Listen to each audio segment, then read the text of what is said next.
아무리 단단하게 마음먹어도 다른 사람들이 하는 말에 흔들릴 때가 많지만 바람에 흔들리면서도 꿈쩍하는 나무 한 그루처럼 이제 더 이상은 나를 의심하지 않기로 했습니다. 내가 그랬던 것처럼 계속해서 자신만을 탓하고 의심하는 사람이 있다면 더 이상 그러지 말라고 말해주고 싶습니다. 앞으로 지속되거나 혹은 여러 사람과의 관계가 생각대로만 되지는 않을 것이지만 그래도 자신을 무조건 믿고 의심하지 않으면 적어도 무너지지는 않을 것이며 그 무조건적인 믿음에 대한 경험이 나를 더욱 단단하게 만들어줄 수 있습니다. 지금 이 책을 읽는 당신도 그랬으면 좋겠습니다.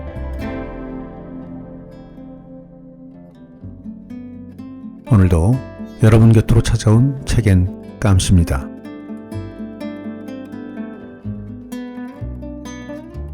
오늘 작품은 파르페 북스에서 출간한 이현진 작가의 잘해줬는데 왜 나만 힘들까? 라는 작품을 가지고 나왔습니다. 이 책에선 나를 애틋하게 여기지 못하면 그 누구인들, 누구와의 관계인들을 애틋하고 귀할 수 있을까? 라는 질문을 던지고 있습니다. 더욱 작가는 자신을 귀히 여길 줄 알아야만 좋은 관계를 위한 방법을 찾을 수 있다고 하며 관계의 가장 기본이 되는 건 언제나 나이며 나를 존중하고 나와 제일 먼저 친해져야 더 건강한 인간관계를 유지해 나갈 수 있다고 합니다. 오늘만큼은 수많은 인간관계들 속에서 나 자신을 찾아가는 여정의 길에서 답을 얻어가시길 바라겠습니다. 자, 그럼 지금부터 본문의 몇 부분을 낭독하도록 하겠습니다. 오늘도 끝까지 저와 함께 해주십시오.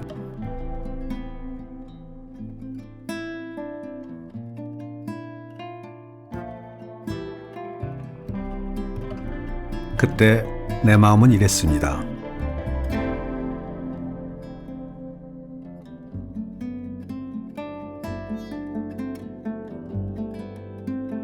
출근길에 커피 한 잔을 마시는 게 하루를 시작하는 즐거움인 내게 단골 카페가 하나 있다. 여느 날과 다름없이 아이스 라떼를 주문하고 지각하진 않을까 초조하게 시계를 주시하고 있었다.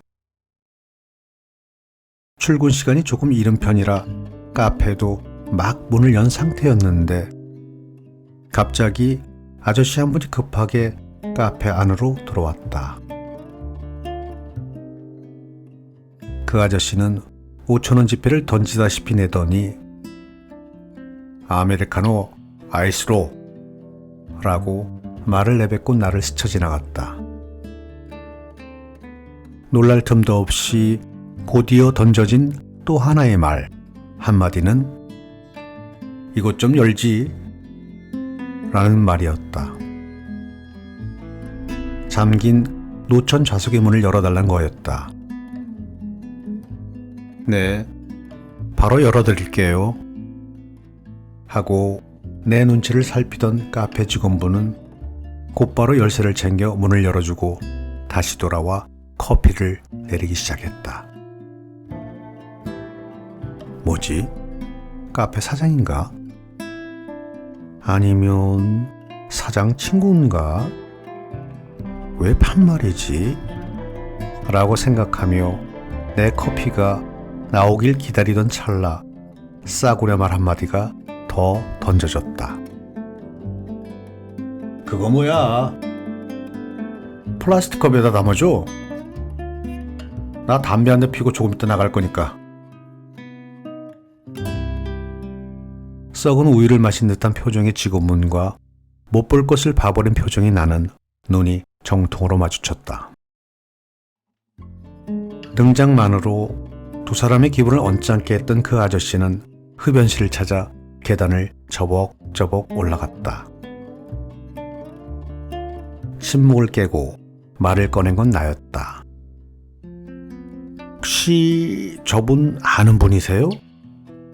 라고 묻자 그녀는 마치 자긴 범인이 아니라는 듯 화들짝 놀라며 아니요, 오늘 처음 뵌 손님이에요 라고 대답했다. 나의 몇 가지 추측은 허무하게 공기 중으로 사라졌다. 왜 반말은 하시냐고 따져 묻지 않았냐는 내 질문이 반가웠는지 그녀가 답했다. 저런 손님 생각보다 너무 많아요. 처음엔 기분 나빠서 일일이 따졌는데 따지는 저를 피곤한 사람이라고 생각하더라고요. 지난번엔 저를 찍는 몰카범도 있었는데 동영상 지우라고 하니까 오히려 절 관종 취급하던데요. 핸드폰을 뺏을 시간도 없이 도망갔어요. 아니 떳떳하면 왜 도망가겠냐고요. 그 후로도 누가 핸드폰만 들고 있어도 저를 찍는 것 같고 혼자 있을 때 남자 손님이 오면 겁부터 나요. 전에 나를 찍던 그놈이 아닌가 싶어서요. 그리고 이런 이야기를 해봐야 사람들은 요즘 세상에 그런 사람이 있나 하거나 제가 예민해서 그런 게 아니냐고 말해요. 얼굴이 예쁜 것도 아닌데 너를 왜 찍냐면서 저를 이상한 사람으로 봐요. 그런 말이 훨씬 더 속상해요. 나도 모르게 입에서 아니 왜 반말은 하고 지랄이야 이씨 라는 말이 튀어나왔다. 일방적으로 무례한 짓을 한 사람에게 왜 그러느냐 말 한마디 못하는 상황에 화가 났다. 게다가 이 작은 공간에서 더 심각한 일들도 빈번하게 일어났다니 가슴이 답답했다. 사소한 문제라 해서 그냥 넘기고 예민한 사람이 되기 싫어서 참는 게 영 탐탁지 않은 세상이다. 작은 문제일수록 더 바로 잡아주고 싶다는 생각이 들었다. 이때야말로 나의 또라이 기질을 사용할 때가 아닌가 싶어 그 아저씨에게 따지려는 순간 카페 직원이 말했다. 말하는 걸로 문제 삼을 거면요 매일 싸우는 삶이에요. 근데요 저 있잖아요 몰카범은 반드시 내 손으로 꼭 잡을 거예요 라고 말했다. 당연히 해야 할 말도 무서워서 하지 못하는 세상이지만 잘못된 걸 잘못됐다고 이젠 말하고 싶다. 문제를 문제라고 짚어주고 싶다. 피곤하더라도 예민하다는 말을 들을지라도 말이다. 요즘 세상에도 여전히 번번이 일어나고 있는 이런 사소하고 기분 나쁜 사람 사이의 일들과 모두를 향해 그렇게 말씀하시면 안 돼요 라고 말해주고 싶다. 그 변했다는 요즘 시대에는 참는 것만이 능사가 아니다. 예민한 사람에게만 어떤 일이 일어나는 게 아니라 누구에게나 어떤 일이 일어날 수 있다. 중요한 건 두려운 일을 겪고 나면 비슷한 상황에서 예민해지는 거지 예민해서 그런 게 아니라는 것이다. 그러니 제발 피해자에게서 원인을 찾지 말았으면 좋겠다. 어처구니 없는 일들 중에 대부분은 아무 원인 없이 일어난다. 처음 본 사람에게 반말을 하는 사람이 예의가 없는 거고 굳이 욕이 필요 없는 상황에서 욕으로 인신공격하는 사람이 개새끼인 거고 몰카를 찍는 사람이 범죄자인 거다. 법률 스님은 강연 때마다 상처 있고 힘든 사람들을 향해 자신의 아픔을 말하는 것만으로도 절반이 치료예요. 말하세요. 괜찮습니다. 라고 말씀해 주신다. 사소한 말 한마디라고 해서 받은 상처가 아프지 않은 건 아니다. 불편했다. 싫었다. 힘들었다. 좋지 않았다. 기분 나빴다. 하고 불편한 마음을 말하는 것만으로도 우리는 조금씩 더 단단해질 수 있다. 적어도 당신의 어떤 말이 누군가에게 상처가 되었다는 걸 꼭 알려줘야 한다. 말 한마디를 쉽게 여기지 않도록 말이다. 그리고 가해자였다 피해자이기를 반복하는 우리 모두는 상처 입어 힘든 사람의 말을 기꺼이 들어줄 의무가 있다. 언제든 나에게 그런 일이 일어날 수 있으므로.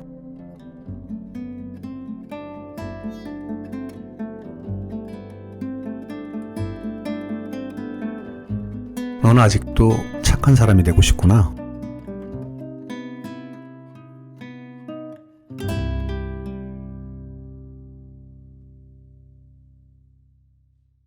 이 구역 미친년, 또라이, 센 언니.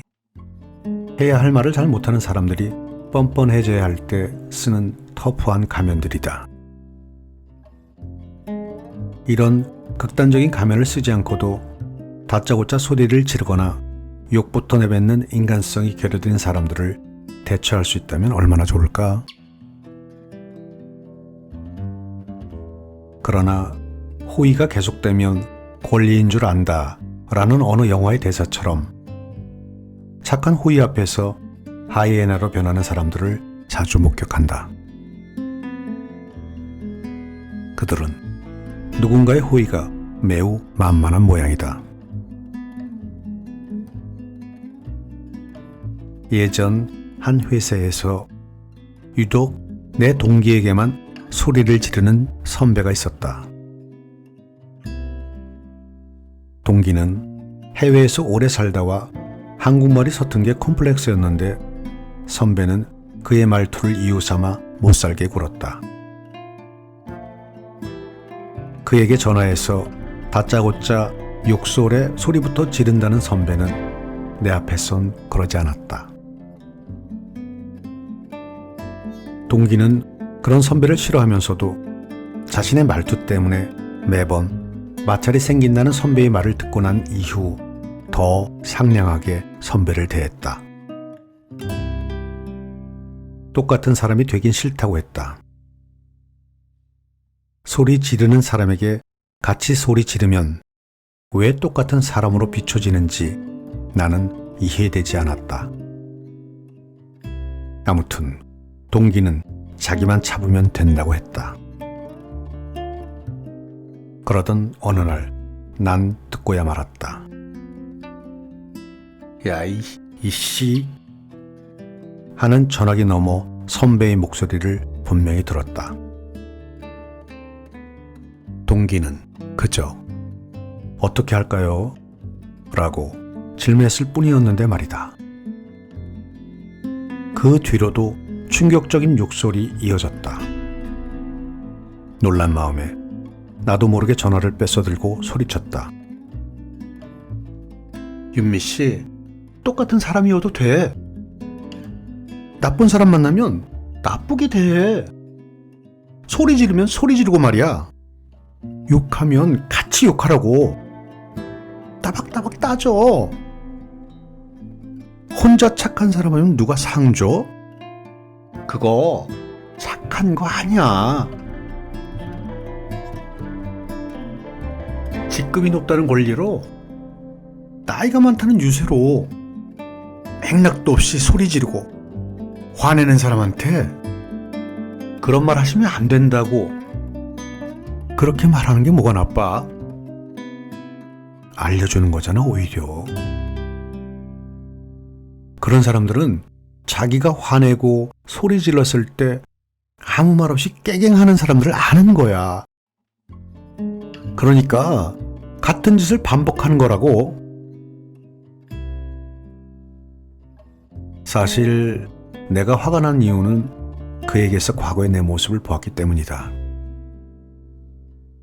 예전에 어이없이 욕먹은 나에게 사내 커플이었던 남자친구는 네가 왜 울어? 하며 화를 냈었다. 그때는 미처 이해하지 못했지만 동기를 보며 알았다. 난 그때 싸워야 했고 기꺼이 똑같은 사람이 되었어야 했다. 어쩌면 내가 듣고 싶은 말은 얘가 마음은 여려요. 근데 사실은 착해요. 라는 다정한 위로였을지도 모른다. 그러나 내 마음을 알아주고 얘가 마음이 여려서요 라고 말해줄 사람이 늘 내 곁에 있는 건 아니다. 어떤 날은 절벽 끝에서 혼자만 남은 것처럼 외롭기도 했다. 버스가 끊기고 모든 불빛이 꺼져도 그때마다 어둠을 헤치고 집으로 돌아가야 할 사람은 결국 나였다. 나에게 생긴 문제들을 혼자서 해결해야 할 때가 훨씬 더 많았다. 그래서 나는 기꺼이 나쁜 년이 되어 나를 지키기로 했다. 한 번이 몇 개월이 되고 몇 년이 지나니 나도 꽤 씩씩하게 내 목소리를 낼 수 있었다. 상대의 몹쓸 행동에 소리 좀 지르지 마세요. 욕하지 마시라고요. 라고 말할 줄 알게 되었다. 아직도 누가 언성을 높이면 사실 심장부터 날뛰고 얼굴이 달아올라 주저앉고 싶을 때가 많지만 이제는 그저 참고만 있을 순 없다. 한 번 나쁜 년이 되어본 사람은 다시 착한 사람이 될 수 없다. 얼마 전 그를 만났다. 이제 팀장이 된 동기는 자기도 더 이상 착한 사람이 될 수만은 없다며 팀장 역할의 어려움을 호소했다. 좋은 팀장이 되고 싶은데 어떡하냐는 질문에 나는 말해주었다. 내가 손재주가 있잖아. 가면 만들어줄게. 이 구역 미친년, 또라이, 센 언니 있어. 골라봐. 무슨 가면 할래?